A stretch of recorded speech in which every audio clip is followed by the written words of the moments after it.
Hello students, continuing chemical kinetics. तो आज के इस लेक्चर में हम बात करने वाले हैं about integrated rate equation for second order kinetics.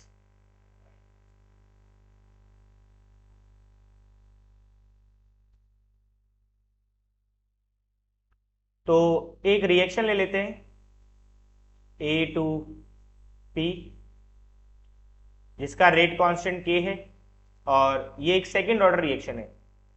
तो अगर ये सेकेंड ऑर्डर रिएक्शन है तो कैसे लिखा जाएगा इसका rate law in terms of disappearance of A.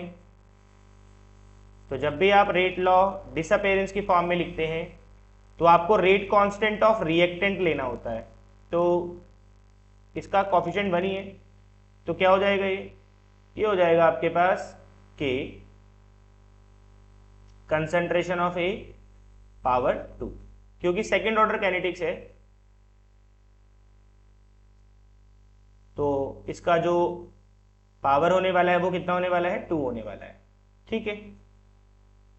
Eight time 0 मान लीजिए आपके पास इनिशियल कंसंट्रेशन ऑफ रिएक्टेंट क्या है, A0, जिसको आप A भी कह सकते हैं। और आफ्टर सम टाइम T, क्योंकि कुछ ना कुछ रिएक्टेंट खर्च हुआ होगा, तो मान के चलिए X खर्च हुआ है, तो प्रोडक्ट कितना बना होगा, X बना होगा। तो final concentration of reactant after time T कितना हो जाएगा, that is A minus X। ठीक है। तो हमें चाहिए इसका इंटीग्रेटेड फॉर्म, ये डिफरेंशियल फॉर्म है इसका। तो इंटीग्रेटिंग बोथ साइड, इंटीग्रेशन करने से पहले थोड़ा सा रीअरेंज कर लें, जो कि लाइक टर्म्स है उनको एक तरफ कर लें।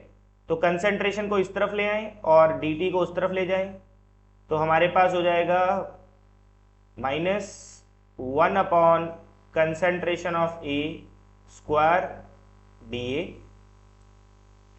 और k dt। ठीक है। अब हम कर रहे हैं इसकी इंटीग्रेशन, तो इंटीग्रेशन हो जाएगा, ये A पावर 2 है, इसको ऊपर ले आए तो ये हो जाएगा A पावर -2 dA,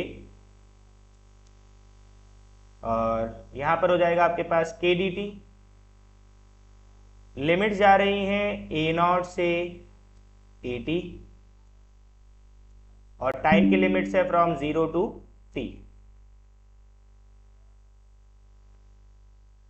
तो यहां पर अगर आप इसको इंटीग्रेट करेंगे तो क्या होगा, ये आपका जो भी आपका एक कॉफिशिएंट होता है ये कहाँ चला आता है, नीचे चला आता है।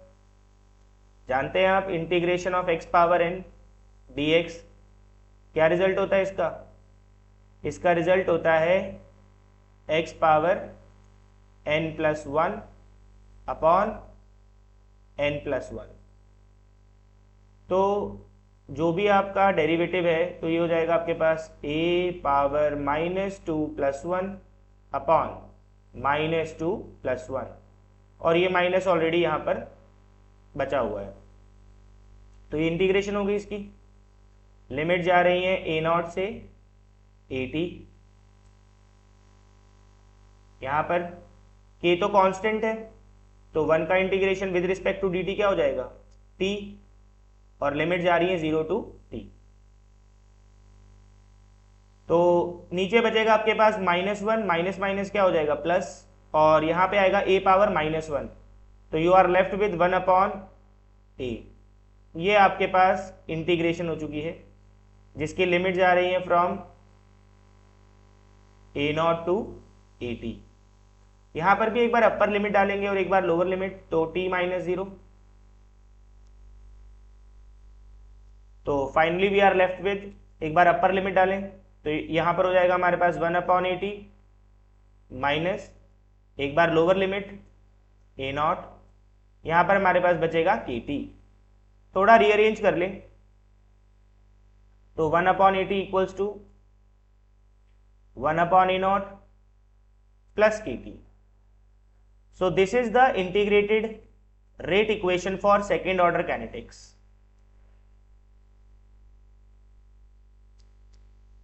जहां पर आपके पास AT क्या है, final concentration of reactant after time T, A naught क्या है, इनिशियल कंसंट्रेशन ऑफ रिएक्टेंट, और के क्या है, रेट कांस्टेंट।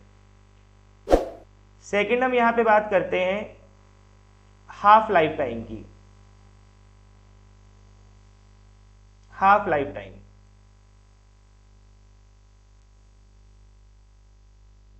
अगर हाफ लाइफ टाइम की बात करें तो आपका पास हाफ लाइफ टाइम का क्या मतलब होता है, when half of the reactant is consumed, या फिर when half of the reaction is completed. तो आपके पास फाइनल कंसंट्रेशन ऑफ रिएक्टेंट क्या बचा होगा after half life, that is, लेकर आप आए थे ए नॉट, आपके पास हाफ बचा होगा, that is A naught by 2। तो इन वैल्यूज को यहां पे सब्स्टिट्यूट कर दें तो 1 अपॉन फाइनल कंसंट्रेशन है आपके पास A naught by 2, 1 upon A naught plus K T half. तो इसको अगर आप इस तरफ ले जाएंगे तो we are left with K T half equals to 2 over A naught minus 1 by A naught, तो we are left with 1 by A naught. तो यहां से अगर आप देख पा रहे हैं तो आपके पास हाफ लाइफ का फॉर्मूला बनकर आ रहा है 1 अपॉन के ए पावर ए नॉट। तो यहां से आप एक बात कह सकते हैं, ये जो हाफ लाइफ टाइम है सेकेंड ऑर्डर काइनेटिक्स का, वो इनवर्सली प्रोपोर्शनल है इनिशियल कंसंट्रेशन ऑफ रिएक्टेंट के। मतलब अगर आप इनिशियल कंसंट्रेशन ऑफ रिएक्टेंट बढ़ाते जाएंगे तो हाफ लाइफ टाइम कम होता जाएगा, या फिर अगर आप इनिशियल कंसंट्रेशन को कम करते जाएंगे तो हाफ लाइफ टाइम बढ़ता जाएगा। तो ये हमने लास्ट क्लास में भी लिखा था कि फॉर nth ऑर्डर काइनेटिक्स, चाहे आपके पास कोई भी ऑर्डर की रिएक्शन है, half life of nth order inversely proportional होता है इनिशियल कंसंट्रेशन ऑफ रिएक्टेंट के power n-1। Half life is always inversely proportional to initial concentration of reactant power n-1। तो ये आप हर ऑर्डर के लिए करके देख सकते हैं। यहां पर आप n का वैल्यू 2 डाल दें सेकेंड ऑर्डर के लिए, तो 2 - 1 1 हो जाएगा, तो हाफ लाइफ इनवर्सली प्रोपोर्शनल आएगा ए नॉट के। तो यहीं पर हम ग्राफ देख लेते हैं सेकेंड ऑर्डर के लिए। तो graphs for second order kinetics,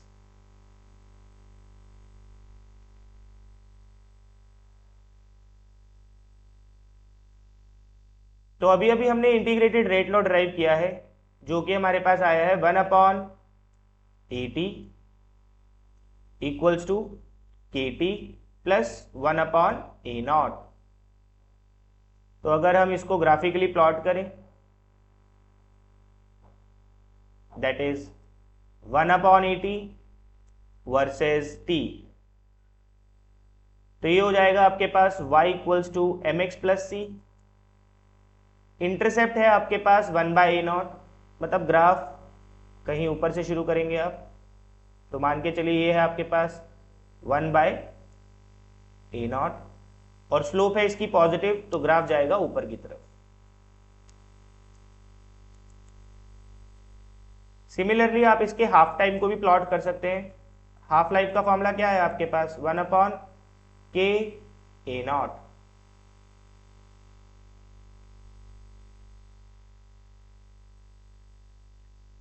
तो यहां पे आप देख सकते हैं कि जो हाफ लाइफ है वो इनवर्सली प्रोपोर्शनल है इनिशियल कंसंट्रेशन ऑफ रिएक्टेंट के।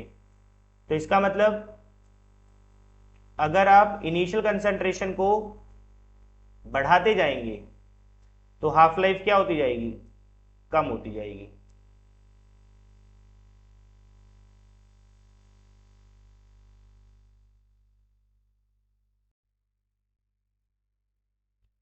अब नेक्स्ट हमारे पास इसी का केस 2 है।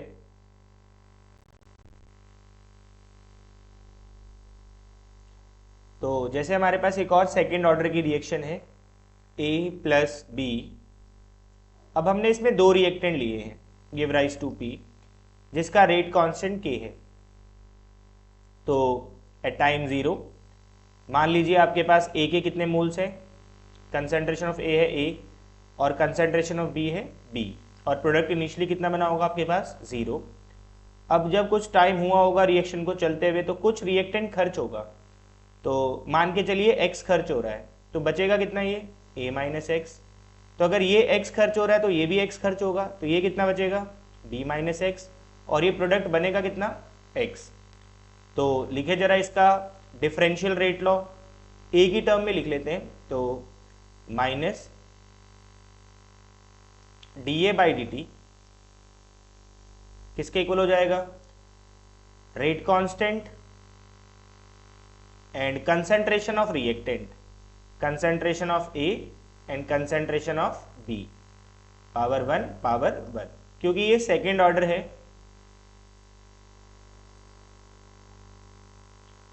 तो जरा यहां पर वैल्यूज पुट करें, तो माइनस डी, क्या कंसेंट्रेशन है ए की आपके पास after time T, that is A minus X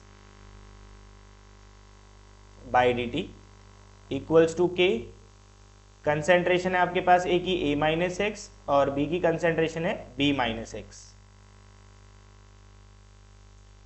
तो अगर आप इसको भी क्या करेंगे, डिफ्रेंशिएट करेंगे, तो कांस्टेंट का डिफ्रेंशिएशन कितना होता है 0, और माइनस माइनस प्लस, तो you are left with D X by D T equals to K A minus X B minus X. हमें चाहिए इसका इंटीग्रेटेड रेट लॉ, तो हमें इसकी क्या करनी पड़ेगी, इंटीग्रेशन करनी पड़ेगी।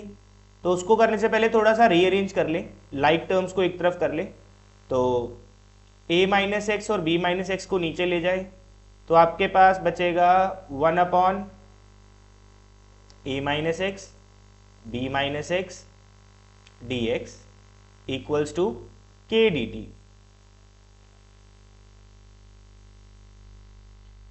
अब हम करेंगे इंटीग्रेटिंग बोथ साइड,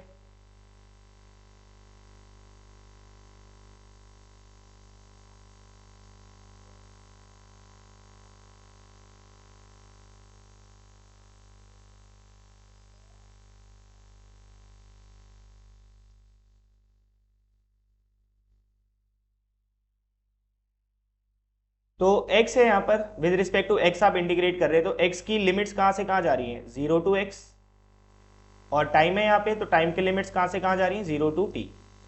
कैसे करेंगे इसको इंटीग्रेट, तो ऐसा करें, आप यहाँ पे ऊपर मल्टीप्लाई कर लें a माइनस बी से और डिवाइड कर लें a माइनस बी से,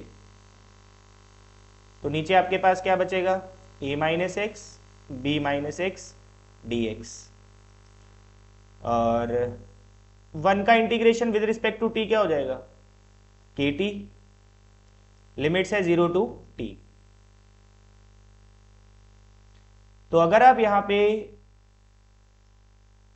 इंटीग्रेशन करना चाहते हैं तो आप क्या करें, आप यहां पे ऐसा करें, एक बार प्लस एक्स कर लें और एक बार माइनस एक्स कर लें। एक बार आपने प्लस एक्स कर लिया और एक बार आप क्या कर लें माइनस एक्स कर लें। तो अगर यहां से माइनस कॉमन लेंगे तो इट विल बिकम, एक बार आपने क्या किया है प्लस एक्स और एक बार आपने क्या किया है माइनस एक्स, तो इसको ऐसे लिखें, तो आपने एक बार किया है माइनस एक्स और एक बार आपने किया है प्लस एक्स।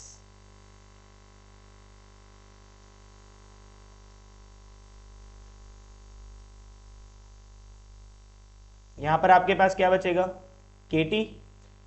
अगर आप यहां से अब लिमिट जा रही हैं आपकी 0 टू एक्स, 0 टू एक्स, तो यहां पर आपके पास है 1 upon A minus B integration 0 to X, A minus X को क्लब कर ले, यहां से क्या कॉमन ले लें आप माइनस कॉमन ले लें, तो ये हो जाएगा आपके पास b माइनस एक्स, नीचे आपके पास है a माइनस एक्स और b minus X D X equals to K T.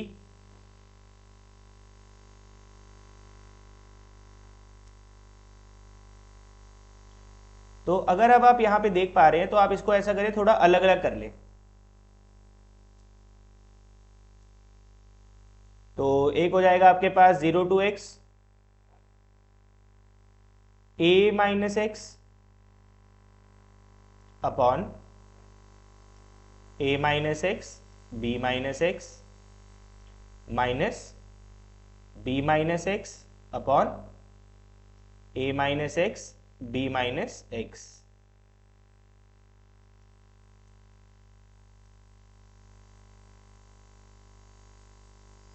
Integrate हो रहा है with respect to dx, with respect to dx। सामने क्या बचेगा आपके पास, kt। तो यहां पर आपके पास जो a माइनस एक्स है और जो b माइनस एक्स है, a माइनस एक्स से a minus X cancel out, b minus X से b minus X cancel out. तो आपके पास बचेगा 1 upon a minus B. Integration of, जब भी आपको नीचे वाले का डिफरेंशिएशन ऊपर दिखाई दे तो नीचे वाले का डिफरेंशिएशन होगा क्या, b तो कांस्टेंट है, इसका डिफरेंशिएशन 0 होगा, माइनस एक्स का डिफरेंशिएशन होगा -1, तो ऊपर 1 तो है हमारे पास, तो हमें -1 और चाहिए। तो आप ऐसे करें, खुद से माइनस इंट्रोड्यूस कर ले, पता है ना +1 था, प्लस को आप माइनस माइनस लिख सकते हैं। तो जब भी नीचे वाले का डिफरेंशिएशन ऊपर दिखाई देता है तो उसका रिजल्ट होता है लॉग मॉड ऑफ डिनोमिनेटर।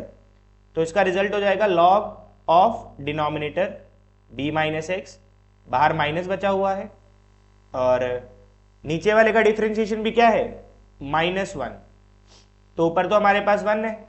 तो ऐसा करें, इस माइनस को अंदर इंट्रोड्यूस कर ले, इस माइनस को अंदर इंट्रोड्यूस कर ले और इसको प्लस बना ले, तो क्या हो जाएगा इसका रिजल्ट, अब लॉग मॉड ऑफ डिनोमिनेटर।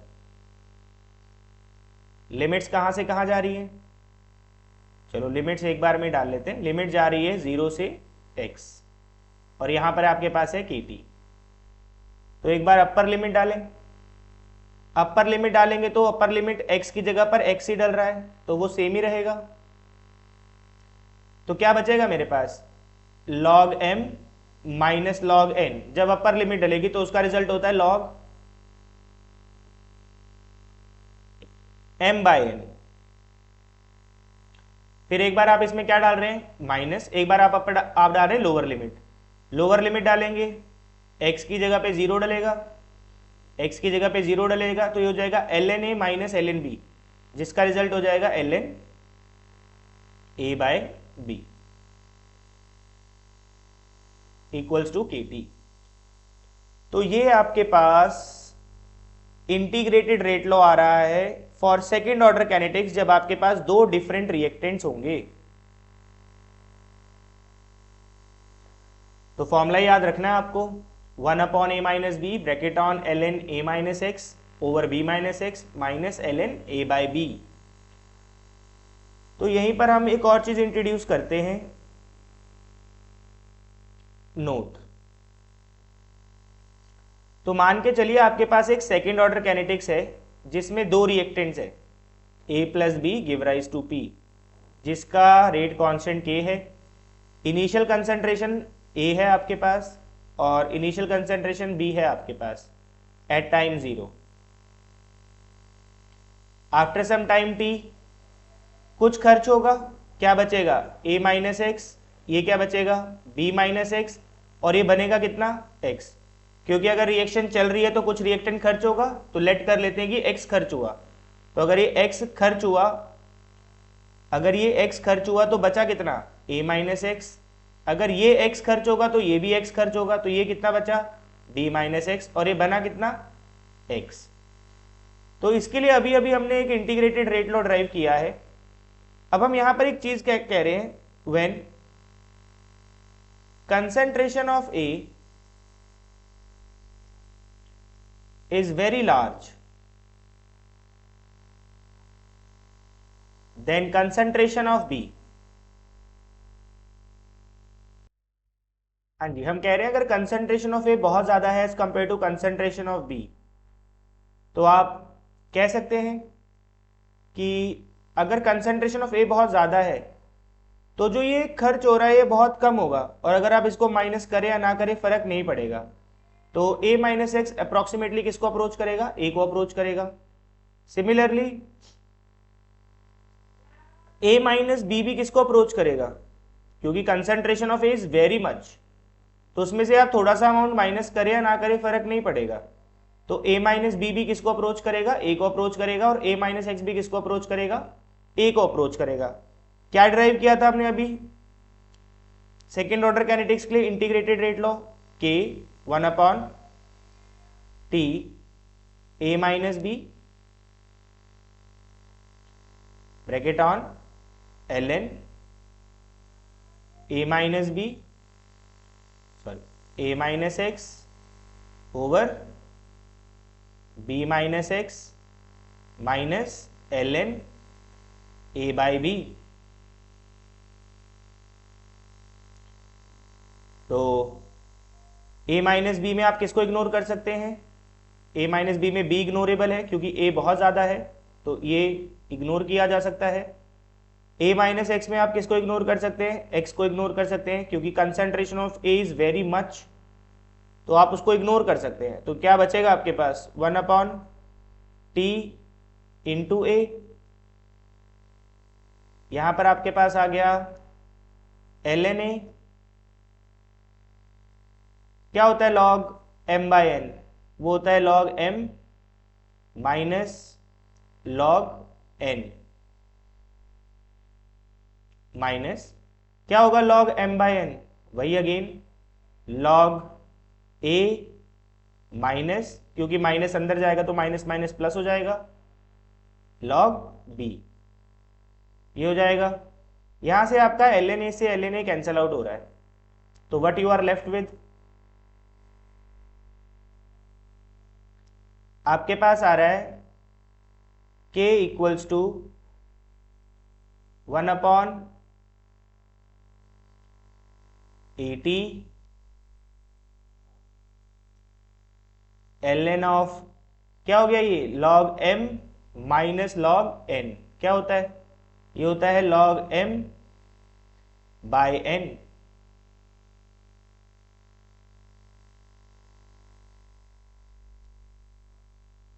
ये आपके पास आ गया है integrated rate law for second order reaction when one of the reactant is taken in access.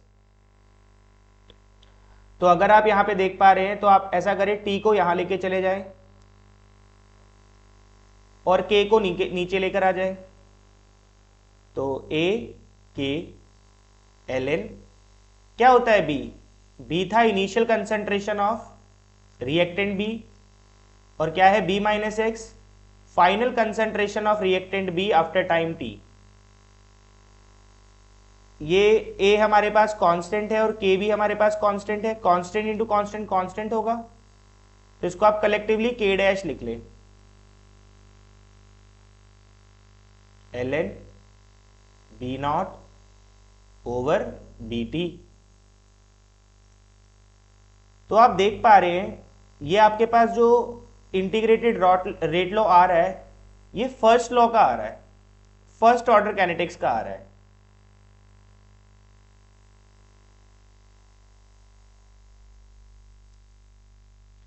ये आप देख पा रहे हैं कि ये जो आपके पास इंटीग्रेटेड रेट लॉ आ रहा है, ये फर्स्ट ऑर्डर काइनेटिक्स का आ रहा है। तो यहां से आपको क्या समझ में आ रहा है,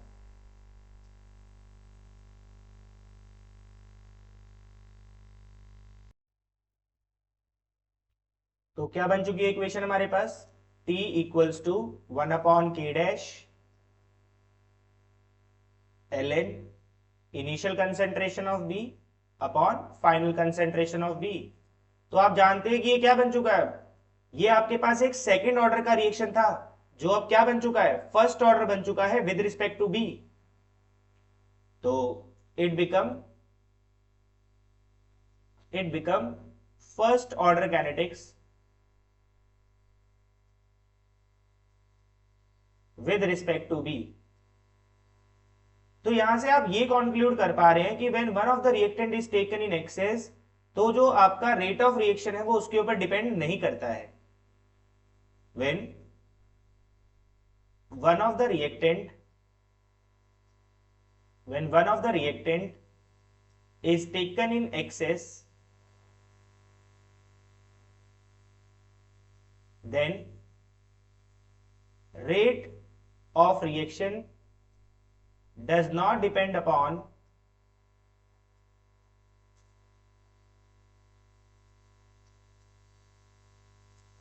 दैट रिएक्टेंट।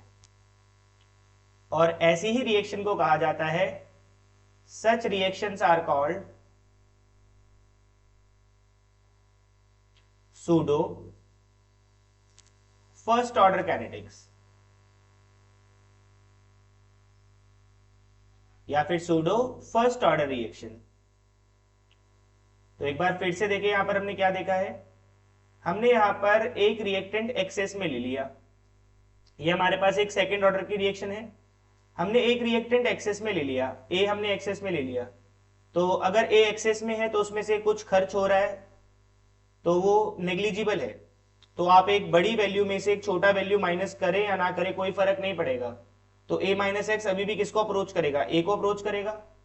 a में से b खर्च हो रहा है तो भी वो किसको अप्रोच करेगा, a को ही अप्रोच करेगा, क्योंकि एक बड़ी वैल्यू में से छोटी वैल्यू को माइनस करे तो कोई फर्क नहीं पड़ने वाला।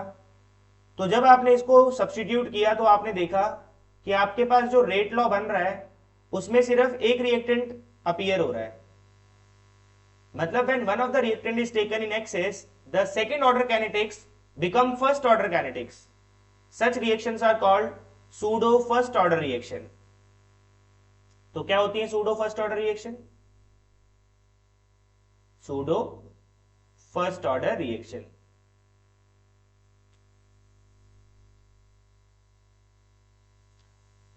Such reactions which are not truly of first order but under some condition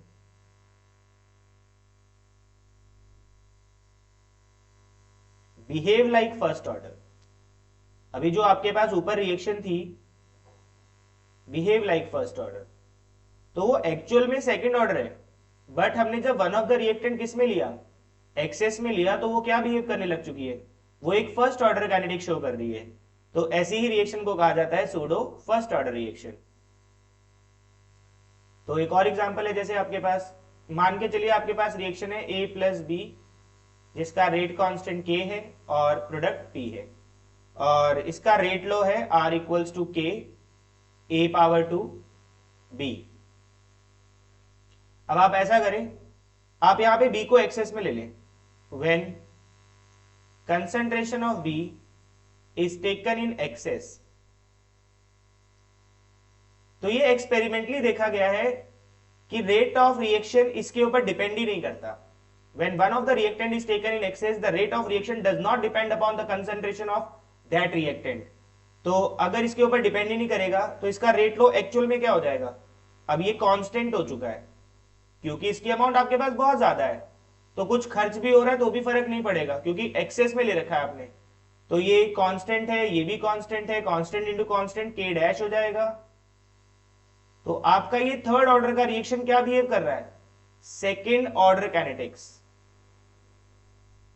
जो ये आपके पास थर्ड ऑर्डर रिएक्शन थी अब ये क्या बन चुकी है, ये सेकेंड ऑर्डर काइनेटिक्स बन चुकी है विद रिस्पेक्ट टू ए। तो कहने का मतलब ये है कि जब आप one of the reactant excess में लेके चलते हैं जिसकी concentration throughout the reaction constant रहने वाली है, तो रेट ऑफ रिएक्शन उस पर डिपेंड नहीं करता है। तो इस रिएक्शन को क्या कहा जाएगा, सूडो सेकेंड ऑर्डर काइनेटिक्स, जो कि एक्चुअल में थर्ड ऑर्डर थी बट अंडर सम कंडीशंस क्या बिहेव कर रही है, सेकेंड ऑर्डर काइनेटिक्स शो कर रही है। तो कब होती है condition pseudo order reaction show करने की, conditions for reaction to behave like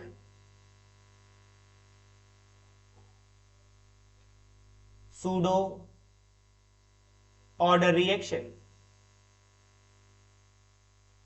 तो कब आपकी एक रिएक्शन सूडो ऑर्डर रिएक्शन कही जाएगी, तो एक चीज तो आप समझ चुके हैं, when one of the reactant is taken in excess, when one of the reactant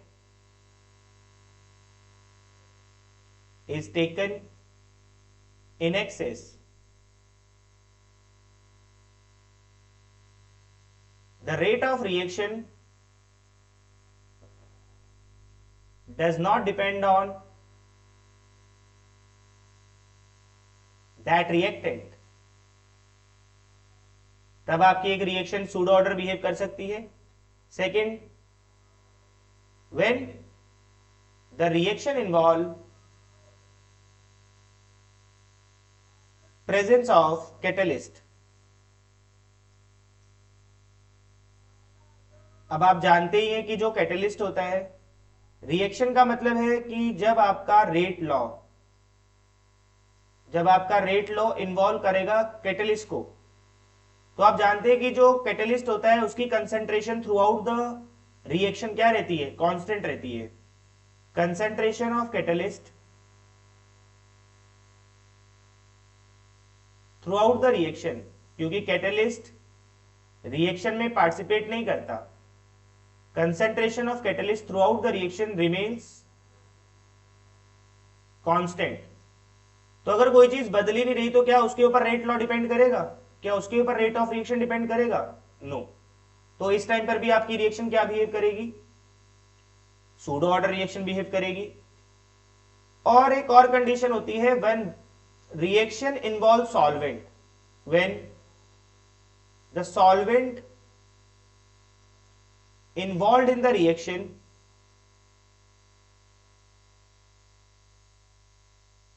is taken in excess। अगर रिएक्शन में सॉल्वेंट इन्वॉल्व है और उसकी अमाउंट बहुत ज्यादा ली गई है तो रेट लॉ उसके ऊपर भी डिपेंड नहीं करता, तो वो रिएक्शन भी क्या बिहेव करेगी? सूडो ऑर्डर रिएक्शन बिहेव करेगी। तो जैसे कुछ एग्जांपल्स लेके बात करते हैं, examples of pseudo order, examples of pseudo first order kinetics, pseudo first order kinetics। जैसे सबसे पहले एग्जांपल है इसका हाइड्रोलिसिस ऑफ ईस्टर्स। तो जब हाइड्रोलिसिस ऑफ ईस्टर किया जाता है, CH3COO C2H5 plus H2O give rise to CH3COOH plus C2H5OH। जब इस रिएक्शन का रेट लॉ स्टडी किया जाता है तो यहां पर जो वाटर होता है, वाटर एक सॉल्वेंट है जो कि एक्सेस में लिया जाता है, तो जब इसका रेट लॉ स्टडी किया जाता है तो रेट लिखा जाता है इसका K, concentration of ethyl ethanoid. जो रेट है वो कंसेंट्रेशन ऑफ वाटर पे डिपेंड ही नहीं करता, क्योंकि यहां पर आपका one of the reactant is taken in access. तो ये सेकंड ऑर्डर कैनेटिक्स क्या बिहेव करने लग जाएगा? एक फर्स्ट ऑर्डर कैनेटिक्स बिहेव करने लग जाएगा। तो आप इसको फर्स्ट ऑर्डर रिएक्शन ही ट्रीट करेंगे और उसको लेकर ही इसके न्यूमेरिकल प्रॉब्लम को सॉल्व करेंगे। तो एक्चुअल में इसका रेट होना क्या चाहिए था? एक्चुअल में इसका रेट होना चाहिए था R equals to K, concentration of ethyl ethanoate and concentration of water. But आप जानते हैं कि वाटर एक्सेस में लिया गया है तो इसकी concentration throughout the reaction constant रहने वाली है। तो कांस्टेंट इंटू कांस्टेंट क्या हो जाएगा? कांस्टेंट। तो R किसके इक्वल हो जाएगा? K डैश के। तो जो रेट लॉ है, यानी कि जो रेट ऑफ रिएक्शन है, वो सिर्फ किसके ऊपर डिपेंड कर रहा है? कंसेंट्रेशन ऑफ इथाइल इथेनॉइड के ऊपर डिपेंड कर रहा है। That's why such reactions are called pseudo first order reaction. और भी है, जैसे आपके पास है second example, acidic hydrolysis of sucrose. Acidic hydrolysis of sucrose.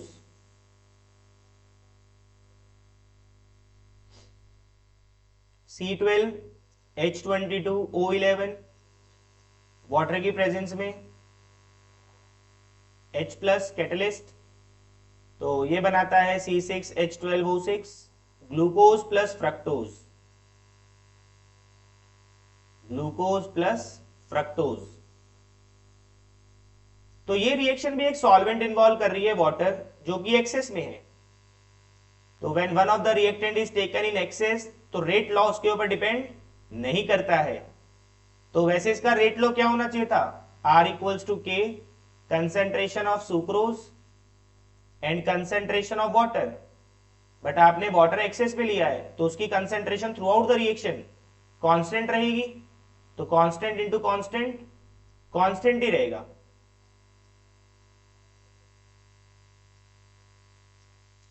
तो आर किसके बराबर आ गया? रेट लॉग इसके ऊपर डिपेंड कर रहा है, सिर्फ कंसेंट्रेशन ऑफ सुक्रोज के ऊपर डिपेंड कर रहा है। तो such reactions which are not truly of first order but under some conditions behave like first order. Condition लग रही है ना, यहाँ पे वाटर एक्सेस में लिया जा रहा है। तो बेसिकली सूडो ऑर्डर रिएक्शन तभी आती है आपके पास when one of the reactant is taken in excess. अगर वो रेट लॉ में इन्वॉल्व है और उसकी कंसेंट्रेशन एक्सेस में है तो थ्रू आउट द रिएक्शन वो कांस्टेंट रहने वाला है, तो रेट लॉ उसके ऊपर डिपेंड नहीं करता। तो आप उनको फर्स्ट ऑर्डर रिएक्शन कंसिडर कर सकते हैं और न्यूमेरिकल प्रॉब्लम को integrated rate law for first equation से सॉल्व कर सकते हैं। That's it for now, thank you.